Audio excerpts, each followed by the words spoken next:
em nossos corações. Como Marisa já anunciou, nosso tema da noite, na verdade está no capítulo 11 do Evangelho segundo o Espiritismo, amar ao próximo como a si mesmo, e o item é o item 11 e 12, o egoísmo. Na verdade, essa informação, essa elucidação, o esclarecimento que traz esses itens é dado pelo Espírito Emmanuel e pelo Espírito Pascal. O Emmanuel vai falar que o egoísmo é a maior chaga da humanidade. Antes de falar do capítulo 11, vou pular lá para o 15, que é o fora da caridade não há salvação. Esse capítulo está no meio do Evangelho e Kardec coloca para nós que fora desse movimento de caridade, de fraternidade, de olhar o outro, não tem equilíbrio para nossas vidas, não tem evolução. Significa dizer que não fazer caridade é dar vazão ao nosso egoísmo. É o antônimo da caridade, é o egoísmo. Então, por isso que ele fala, fora desse movimento de caridade, perceber a caridade, e não é o que a maioria das pessoas entende, né, que é distribuir coisa, não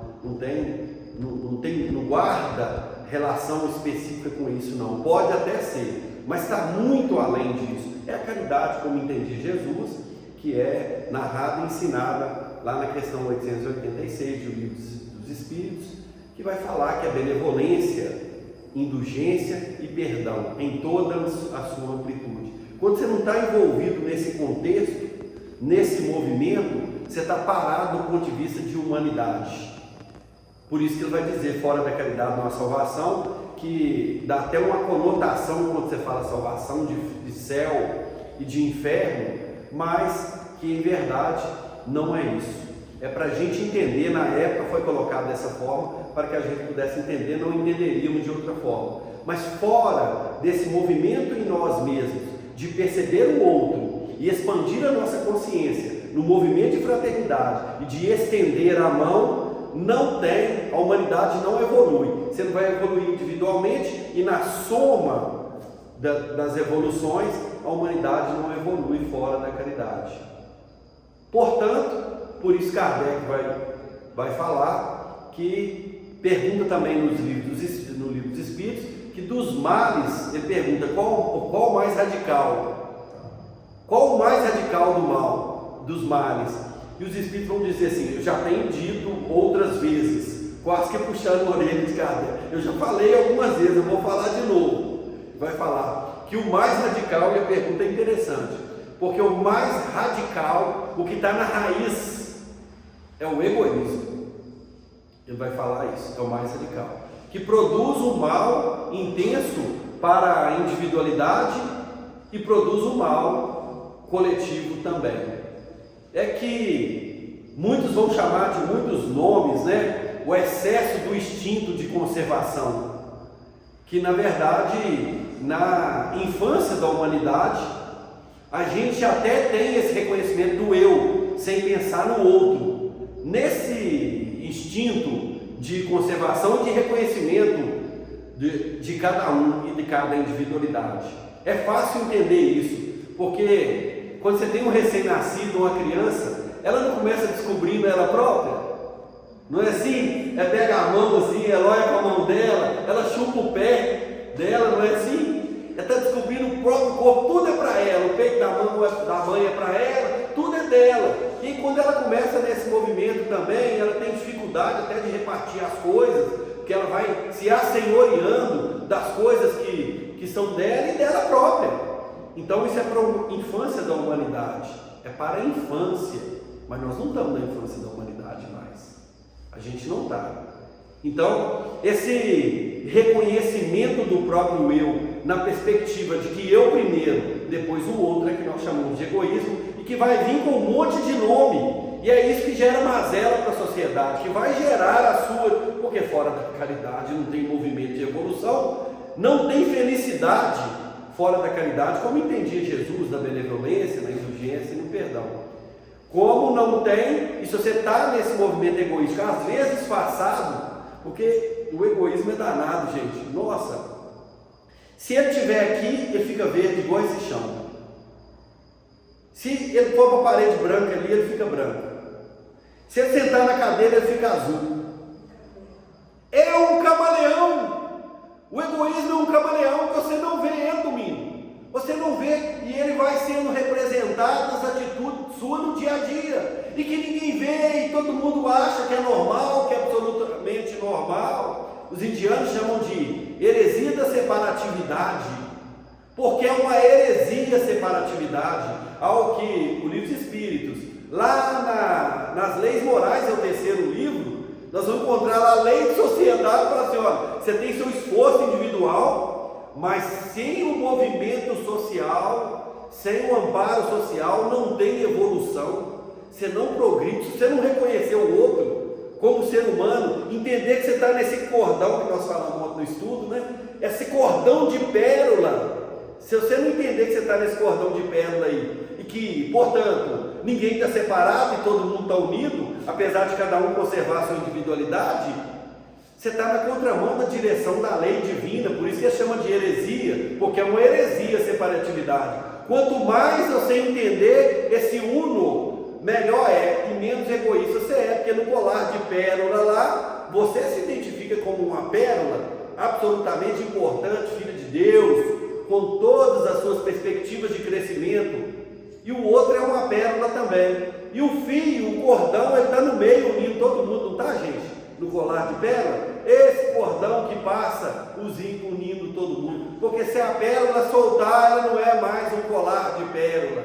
Olha que esmetar, por isso que eles falam, é uma heresia a separatividade, porque em verdade nós estamos unidos. Quanto mais distante você está, mais o movimento da horizontalidade, que representa o mundo material, o amor, todas as coisas que em verdade é somente para o nosso crescimento e não vão durar de fato.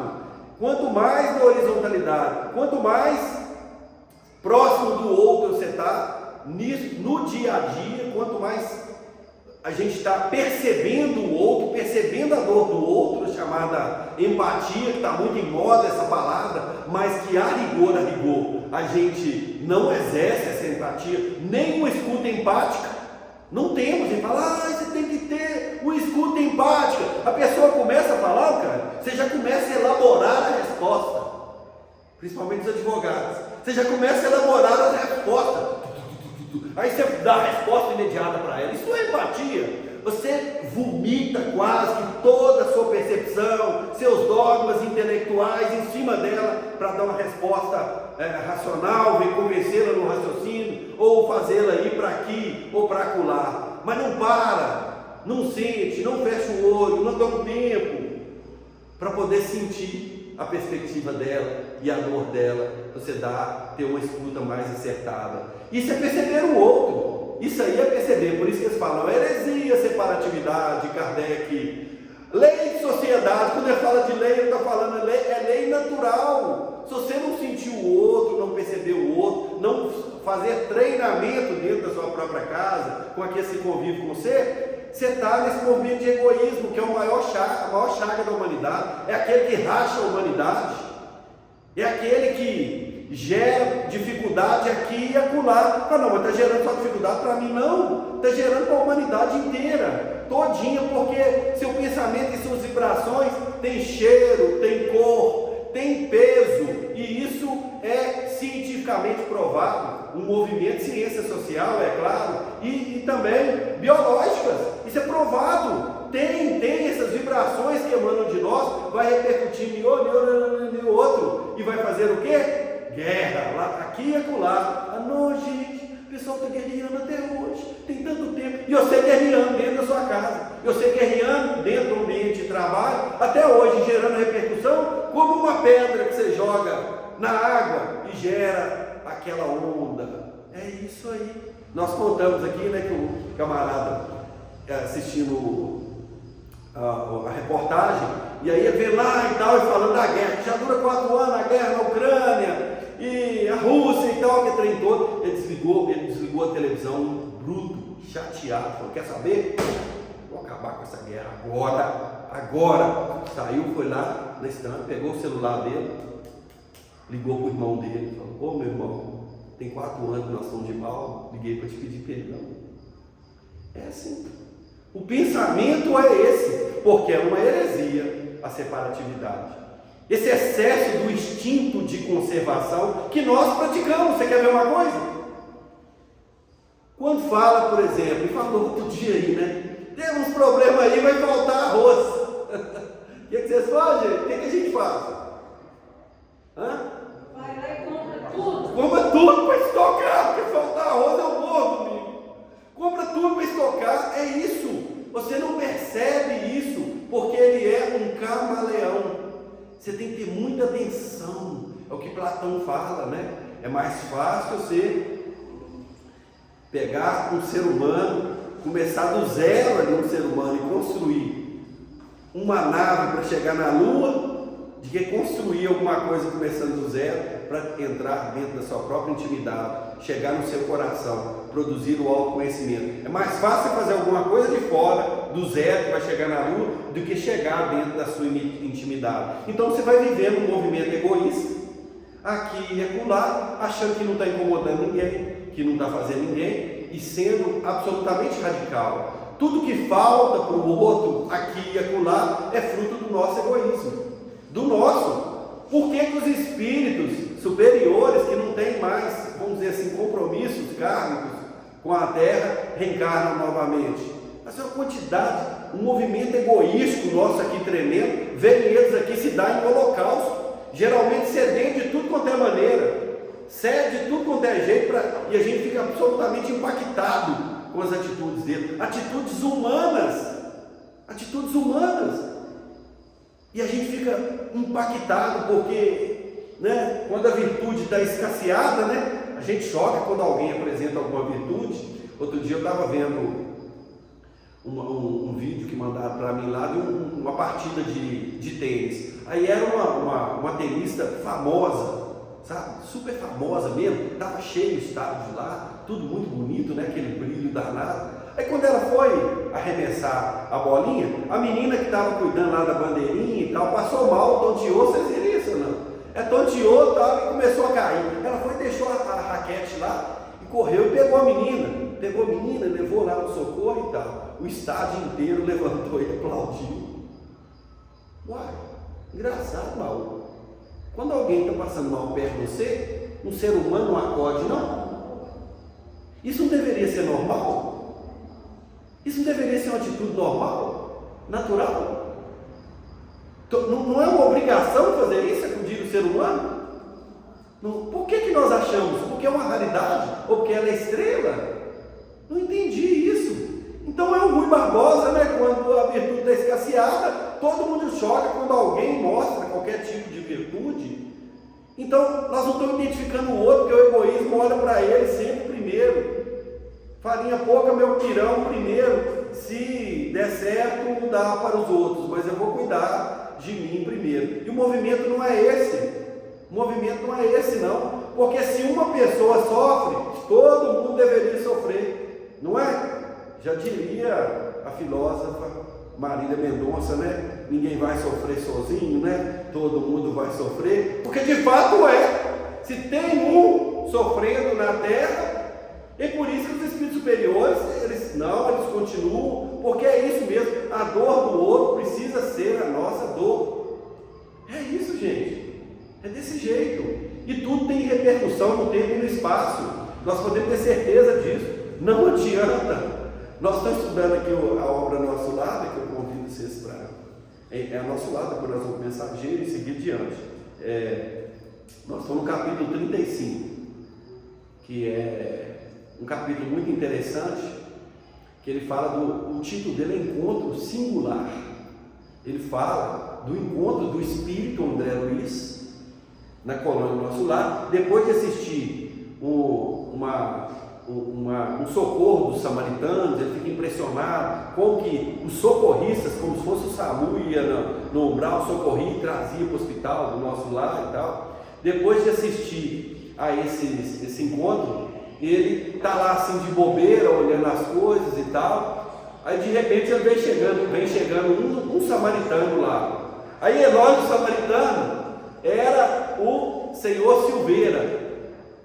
O senhor Silveira, gente, quando ele olha, ele até encolhe, ele quer esconder do seu Silveira. Porque ele teve uma atitude, enquanto encarnado, absolutamente egoísta com o seu Silveira e a família do seu Silveira. E achou que aquilo tinha acabado.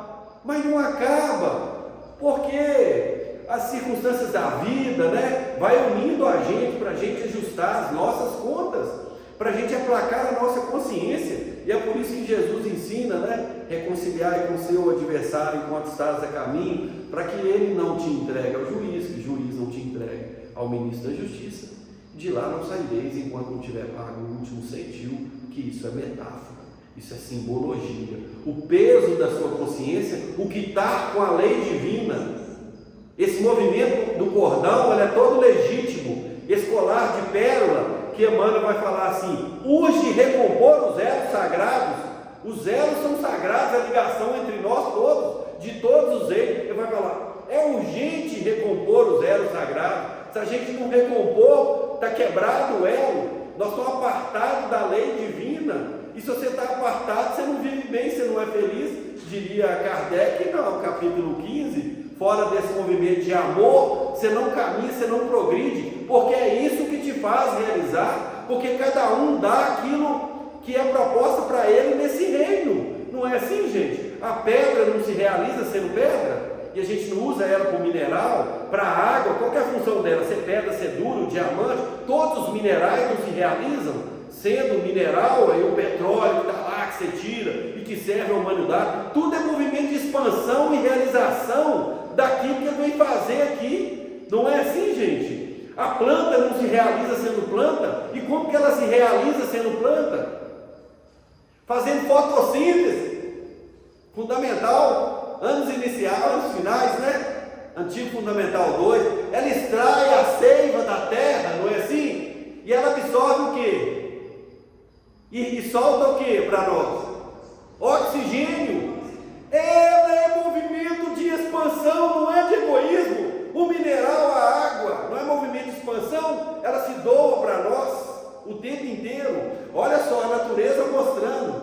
Olha, então peraí, é expansão? Então não tem que combater o egoísmo, é porque Jesus falou? Não. É porque está escrito na natureza, nas árvores, em tudo quanto é lugar, isso é lei divina. Cada um se realiza fazendo aquilo que veio fazer. Aí você pega o animal, ele se realiza fazendo aquilo. O que o animal faz? O animal se reproduz, ele procria, ele dá a própria carne para nós, a gente come o animal. Sabia, gente? Ou não? Ele doa integralmente, aí ele continua, ele acasala, ele vai mantendo a perpetuação da espécie, né, dentro do movimento biológico, do ecossistema. Ele faz, ele come a planta, ali ele vai mantendo a natureza em equilíbrio, porque isso é a proposta da vida para ele. E o homem? E o ser humano? Nós estamos mais ou menos igual ao animal? Nós estamos sobrevivendo e procriando? O que mais que a gente faz? Se você não se realizar adquirindo virtudes, valores e sabedoria, porque isso é tipo, porque o animal não tem isso. O animal não tem isso. Você não chega lá e fala, Micael, se o cachorro do Micael não pensa assim, Micael, você combinou de chegar a tal hora e não chegou, estou com raiva de você. Não, Micael, eu vou te perdoar. Micael, eu estou depressivo aqui, estou pensando, estou na tristeza. Não tem isso. Isso é tipo do ser humano. E nós vamos realizando, conhecendo a nós mesmos e adquirindo virtudes, valores importantes, sabedoria. Se você não realiza enquanto ser humano, você não está fazendo. É porque Jesus falou, não, pessoal. Não é nada disso, não. Aliás, ele nem escreveu nada. Foi uns 4 aí que escreveram. E a gente olha, reflete. Não é por isso, não. Testa isso na vida. Testa isso. E é isso, ser humano. Ser humano. Sabe, gente? É ser fraterno, não é ser egoísta, não. Não é, não. Porque o instinto de sobrevivência, esse instintão aí, ele está lá no reino animal, não é assim? Vou pegar o cachorro de novo. O cachorro está comendo. Você enfia a mão na comida dele lá, o que ele faz? Dá no seu ar. uma bocada na hora, não é? E a gente? Estão fazendo a mesma coisa. O cara te fecha na rua, num carro, você faz igual um cachorro com ele. Você põe para fora seu instinto de sobrevivência. Você põe para como se esse animal fosse. Mas não seria melhor? Aí alguém te esbarra você, não seria melhor você interpelar racionalmente, não? Porque isso é o que se espera de ser humano, se realizar enquanto ser humano. Por isso que esse movimento de amor é a realização do indivíduo enquanto ser humano. Não seria melhor, não? A gente perdoar, a gente viver fraternalmente, nós estendemos a mão, nós entendermos a evolução de um e de outro, a gente perceber. Por isso que o Emmanuel falou com o Chico. Eu falei isso outro dia lá em casa com a pequena Lara, que é minha neta de 5 anos. Ela queria matar o bichinho, que mora na roça, na chácara, tem bicho demais, pelo menos nessa época de chuva, né? Tudo que eu tenho tipo de besouro, é uma variedade. Lagartixa, largato, lagartinho, largatão, calangão, tudo que é tipo aparece. É uma beleza, é uma biodiversidade. Você tem que gostar muito. Aí tudo que entra lá, a Lara quer matar, quer pegar o chinelo e matar. Aí eu vou matar. Eu falei, matar por quê, Lara? O que ele está fazendo com você? Não, vou matar por quê? Você acha que você é melhor que essa lagartinha aí? A mãe dela olhou para mim, deve ter pensado assim, ela é melhor sim, né? Você acha que você é melhor que essa largata? Ela ficou pensando. Pensa bem, gente, quem ensinou isso foi o Chico. Quando foi questionado lá, né? Aí ele falou, não, irmão, eu me sinto um verme, eu sou um verme. Ele falou assim, né? Aí nós achamos que ele foi humilde pra caramba, né? E Emmanuel fala com ele assim, olha a profundidade da resposta, pessoal. Chico, será que você está comparando com o verme? Olha, o verme está cumprindo bem a missão dele. Você está cumprindo a sua? Perceberam, gente? Ninguém é mais importante, nem nada é mais importante. Ninguém. Porque cada um é dentro da proposta para a realização dele. O verme está cumprindo a proposta que a vida está pedindo para ele. A questão é, você enquanto ser humano está cumprindo essa proposta? Adquirindo virtudes, valores, portanto, tornando uma pessoa sábia, um espírito que está no patamar. Você está nesse movimento? Você está nesse crescimento? A questão toda é essa. É tudo isso que a gente... E olha só, nós estamos falando no ambiente religioso aqui, mas nós estamos conduzindo o raciocínio sem falar de religião. Não tem proselitismo aqui, não. Não é porque está escrito que nós estamos seguindo, não. Nós estamos conduzindo a um movimento racional, porque é tipo de humano a racionalidade com equilíbrio. Porque o excesso dela é um pêndulo, né, gente? Muita racionalidade é um pêndulo. Você vai fazer, fala, não, isso não me convém, isso eu tenho que fazer, isso é o órgão público, isso é... A racionalidade te tira do movimento de fraternidade. E o excesso de emoção também, qualquer coisa, você desmancha. Não, a virtude não está nessas extremidades e nem nesse pêndulo. Oscilar o mínimo tem que oscilar, mas é um pouquinho só. Quanto mais você oscila, mais alto, pior. É racional igual uma pedra, ou então emocional, mantém admitida, não dá conta de nada, assusta à toa, desmaia à toa, não mantém equilíbrio, desorganiza, adoece à toa. Está aqui, nenhum dos dois presta, nenhum dos dois. Já viram aqueles casal namorado ou casado, que o cara é romântico. O cara é romântico, mano. Cara é romântico, toda mulher quer esse cara romântico. O camarada, no aniversário da esposa, ele aluga um helicóptero e solta pétalas no bairro inteiro. Ao Pedro, solta pétalas no bairro inteiro. Né? Não, ele é romanticão, emocional e tal, soltou pétala, chama a carta de mensagem, fala que ama na maior altura. Aí depois, quando dá problema, ele vai para o outro lado. Autor de violência doméstica. Autor, albino, emocional, está lá, desequilíbrio. Agora, desequilibrou de novo. Autor de violência doméstica. Ama demais. Não. Virtude, ponto de equilíbrio. Todos os sábios da humanidade falam a respeito disso. Não é esse destempero emocional, não é isso não. É movimentar no campo que é próprio para cada um de nós, que é a racionalidade, o espírito, evolução racional, É isso que propõe os Espíritos, vai evoluindo, vai pensando na sua evolução. Pense na proposta da vida, pense na proposta que a vida está fazendo. Eu tenho um negócio, presidente, vai não, fica aí. Eu tenho um negócio e a Edivânia, minha esposa, tem outro. O negócio dela é ter uma ONG, é cuidar de animal, cachorro especificamente. Ela atrai os bichos. Vocês precisam de ver que coisa. É uma atração impressionante. E ela cuida de fato muito bem. E aí, aonde ela vê o animal, ela para e pega, e acolhe, e ela já sai, parece que até um radar assim, tá? Ela fala, você viu aquilo lá? Eu falo, não, eu não vi nada, passa por lá de cá. E ela fala, não, volta, tem um cachorro caído ali. E aí eu falo, não, esse cachorro está dormindo. Não, esse cachorro está machucado, esse cachorro está dormindo. Chega lá, eu falei com você, cachorro está dormindo, então, que alívio. Porque ela cuida dos bichos e leva no veterinário e castra, e deixa o cachorro bem bonzinho, bem bonitinho. Quando ele está bem bonitinho, ela procura um doador para ele. E entrega para doação, quando encontra algum doador. Eu acho um trabalho sensacional. E quando ela não encontra esse doador, aí o cachorro fica lá em casa. Eu moro num ambiente mais amplo, um pouquinho, tem uns boxes lá, e tem uns 3, 4, 5, 6 ou 12, 14 cachorros lá, porque vai ficando. É uma turma que vai ficando lá, você vai ganhando a fé pelo bicho, vai cuidando, e ele não sai. E não sai, vai ficando lá e vai cuidando e tal. E eu falo com ela, não tem mais espaço, não tem lugar aqui para cachorro e tal. E o meu sonho e o negócio dela, então, é essa ONG de recolher animal. O meu sonho é quebrar o negócio dela, acabar com o negócio dela. Esse é meu sonho. Porque eu falei com ela, seu negócio é recolher os animais, e que é maravilhoso. E eu faço palestra para melhorar a humanidade.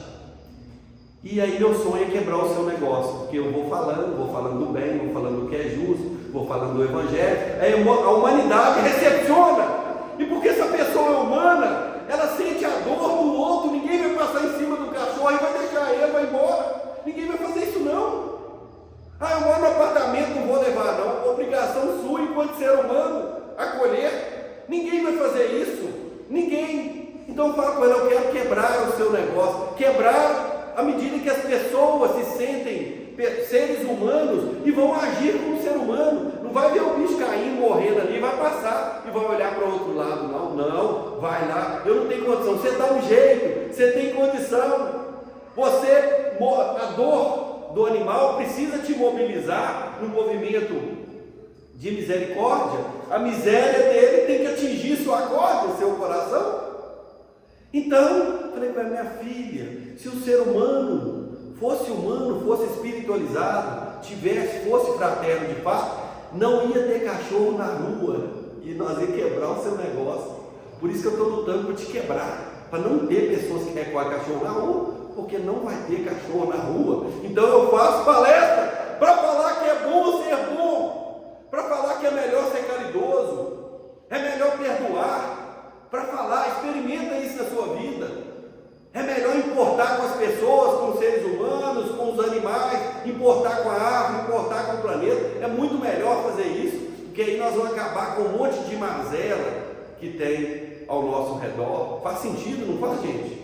Se eu me torno um ser humano melhor, esse monte de fruto das nossas mazelas vai deixar de existir e não vai precisar disso.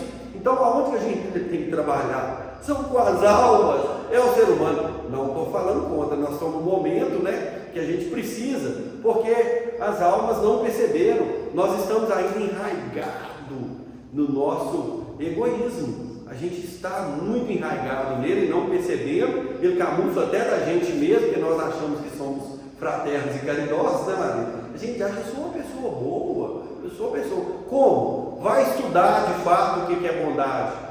O que seu primeiro pensamento é para o seu, é para o outro, não é, gente? São coisas banais e sutis, como vender um automóvel, por exemplo, que está te dando trabalho, né, Domingo? O carro começa a dar problema, você fala, vou vender esse carro, não é? Aí você fala assim, o meu amigo, vou vender o carro para você que é agora, tá? Deixa eu falar com você, esse carro já me deixou na mão 10 vezes. A primeira foi isso aqui, ó. A segunda, você conta isso? Você não conta. Tá bom demais, carrinho bom, sou! Carrinho bom! E passa o carro para frente. Por quê? Você não importa com a dor do outro. Doeu você. Você quer ficar livre. E aí você ainda quer ganhar um recurso muito alto. É o lucro, né? Você quer ter um lucro que o poeta, filósofo, Khalil Gibran, tem uma página que fala a respeito disso, do comércio. Aí você quer ter um lucro colocando a sua mercadoria como se ela tivesse mais valor do que a mercadoria do outro, levar vantagem em cima disso. E isso é isso que vai acontecendo, gente. É isso aí. Isso aí vai se tornando uma conduta quase que comum e normal. É o camaleão que está disfarçado, que a gente não percebe e que vai gerando tristeza, desgraça, infelicidade para a humanidade inteira. E se não ler na minha cartilha, também não faz sentido para mim. Se não torcer para o meu time de futebol, também eu não quero relação. Se não for como eu quero, também eu não quero. Se não for do meu partido político, eu também não quero. Se pensar diferente, eu também não quero. E é por aí. Nós voltamos para a infância da humanidade, sem respeitar o outro, sem pensar no outro, sem considerar o outro. Isso tudo aí é fruto do egoísmo, um monte de vaidade, um monte de porquê, um monte de verniz social. E ninguém quer falar sobre isso. Ninguém quer falar sobre isso. O Immanuel Kant, ele fala que a felicidade é cumprir o seu dever. Estou resumindo a fala de Kant porque é um filósofo difícil de estudar, mas assim, extremamente profundo. Assim, no Evangelho tem um dever, o Evangelho segundo o Espiritismo. Eu pego esses dois e fico comparando assim, felicidade é cumprir o seu dever? E você vai pensando, então quer dizer que eu pagar minhas contas, se eu ir e tal, eu fazer isso, eu chegar no horário, eu cumprir isso, que eu vou ser feliz. Não é isso não. Não. O dever de se manifestar como ser humano. Aí mudou, não mudou, gente? Quando você se integra na humanização, que o Chico fala, nós só precisamos ser humanos. Quando eles perguntam aí no Pinga Fogo 70, nós só precisamos ser humanos. O cara dá receita em peso. O Chico está falando, eu já não sou humano, não. Eu sou humano, não. Ele está falando na atitude de ser humano. Realizar essa humanidade na vida, no tempo e no espaço, aonde você passar com qualquer pessoa. Sentir parte do cosmos e não do caos, que o universo não é caos, o universo é ordem, é cosmo. É isso, as estrelas estão no lugar, não tem uma planta nascendo errado, tem nada disso não. E você sente parte disso aí na realização como ser humano. A atitude é aquela da parábola do bom samaritano, a famosa rainha das parábolas. É aquela, a atitude é daquela. O homem descia de Jerusalém para Jericó, na simbologia das duas cidades. Jerusalém simbolizando o ambiente espiritual, a verticalização do homem. Descia de Jerusalém, onde os templos estavam lá, todos lá, para Jericó, que era a cidade comercial. Era o comércio, era a matéria, era a troca, era a horizontalidade da vida. Ele desce de Jerusalém para Jericó, ou seja, ele cai no seu padrão vibratório, ele perde a sintonia, ele entra num outro ambiente, porque a única coisa que nos resguarda é a nossa sintonia espiritual. É isso que nos resguarda, é isso aí.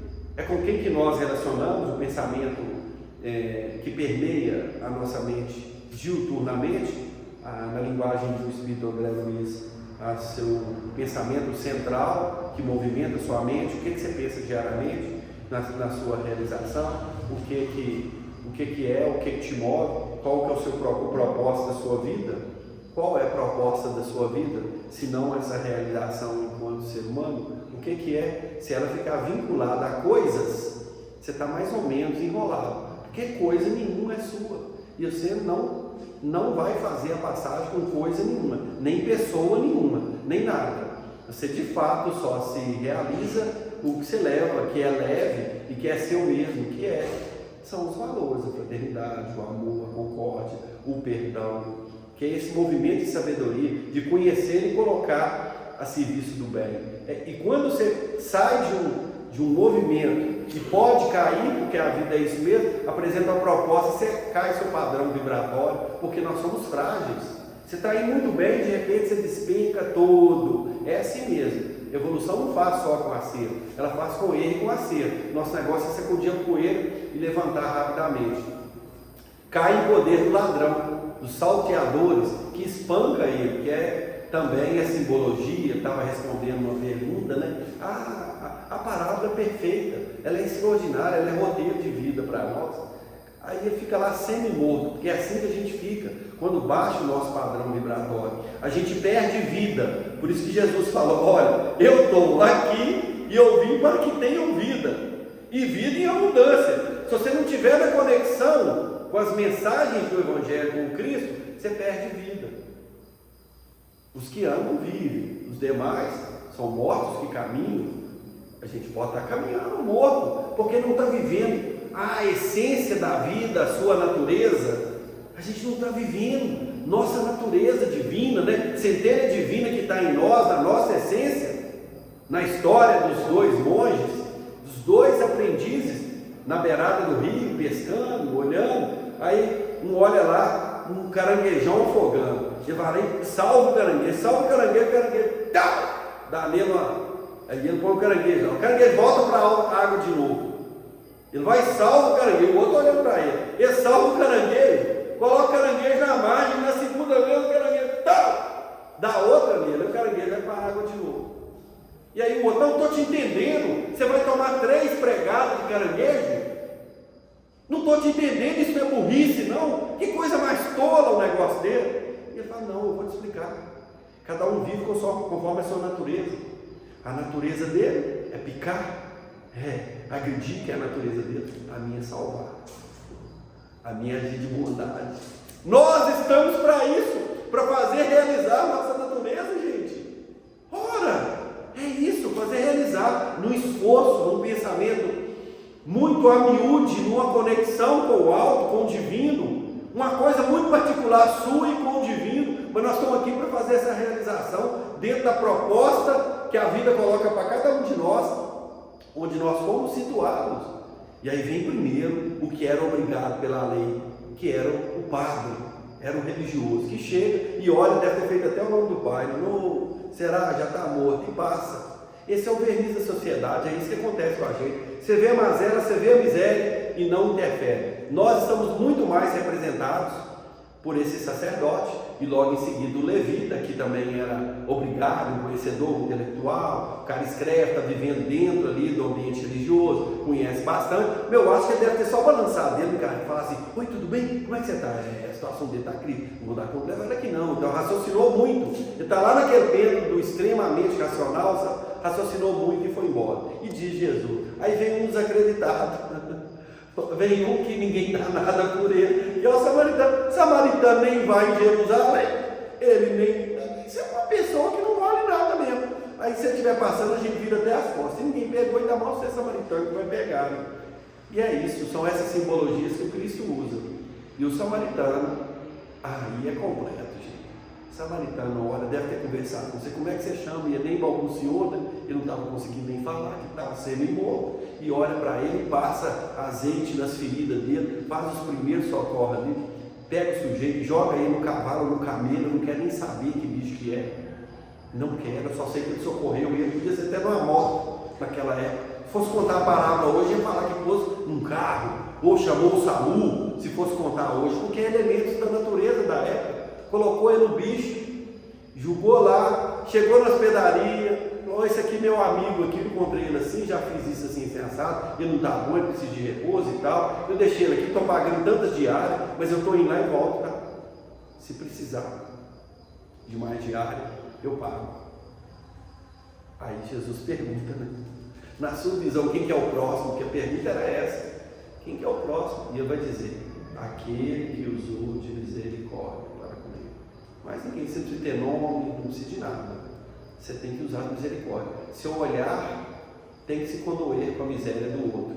E você tem que se colocar a serviço, porque nessa passagem eles falam isso, né? Amarás o Senhor teu Deus de todo o teu coração, de toda a tua alma, e ao teu próximo como a ti mesmo. O coração, né?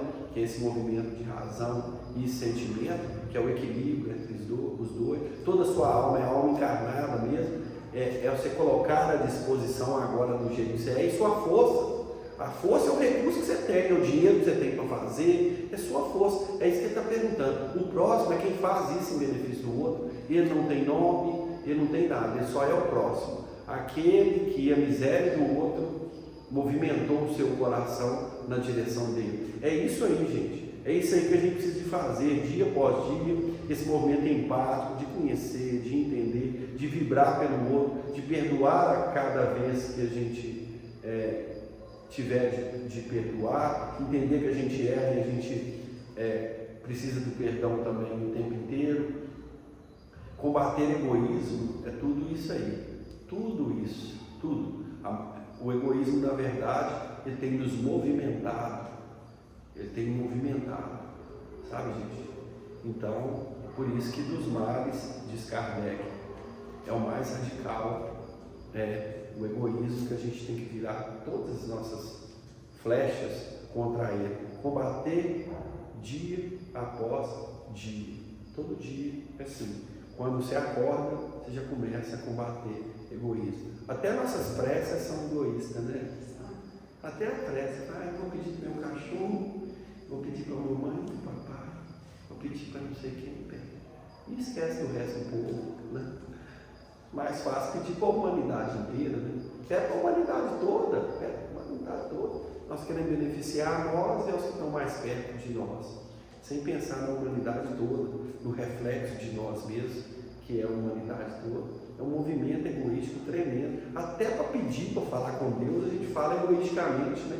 Pede, Senhor, se for para livrar, me livre do fogo do inferno, né? Me livre. Não, o outro não, cada um pede para si, né? Estou pedindo para mim, livrar do fogo do inferno e tal, né? Até para isso você pede, você quer para o Senhor, quebra meu galho, tira do inferno, e se tiver um céu, eu quero ir para lá também. É meio que barganha, até para fazer as orações, elas são, as repetições, às vezes, bastante egoístas, sem doação, né? E na verdade nós tínhamos que ter integração com o Criador e falar assim: eu estou aqui à disposição, usa o seu instrumento, seu servo, fazer de mim instrumento, né, de vossa paz, como a oração de Francisco de Assis lá, e se colocar à disposição enquanto instrumento também. E o pedido é para anular um pouquinho de mazela que a gente tem, para a gente não fazer tanto mal para o outro. Isso talvez seria uma oração bem sincera para cada um de nós, sabe? Você se colocar a serviço da vida, se colocar a serviço da vida, para dar aquilo que você veio fazer, para cumprir o seu propósito aqui enquanto ser humano, encarnado ou desencarnado. Aí você desencarna, não, estou cumprindo o meu propósito enquanto ser humano, e você continua cumprindo o seu propósito, e vai. Isso que nos dá sustentação.